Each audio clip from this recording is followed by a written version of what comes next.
السلام عليكم ورحمة الله وبركاته. waxaan salaamayaa inta Soomaaliyiinta dhabta ee Soomaalinimadu maxay tani ay ka dhabtaa ayaan salaamayaa. maxay tani waxaan daawaday maanta clip ayaan daawaday islaamo yar soo urursaday oo leh farmaajo waa dictatori. farmaajo dictatori ma wuxuu ku noqday Soomaaliyeey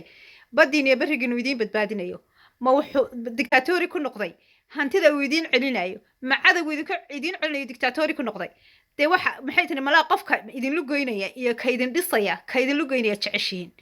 farmaajo dictatori maaha cadawgii ayuu cagta hoosteeda geliyay adduunyada ilaahigay waxaan kur imaaraadka iyo Kenya ayuu hiray wadankiisa in lagu soo xadgudbo ma doonayo waxa uu dagaalamayana waa idinka oo shacaba oo hantidiina beri hore la gatay oo baddu kow ka tahay oo hog madow leedin ku riday aad ogaateen hogga madow in leedin ku riday markii hadda farmaajo la doortay waad gadnaydeen waxa la waxaad kala ogeydeen ma jirto farmaajo dantiina iyo dalkiina ayuu badbaadinaya haddaad nacabtiin iyo haddaad jeceshiinba wuuna soo noqonaya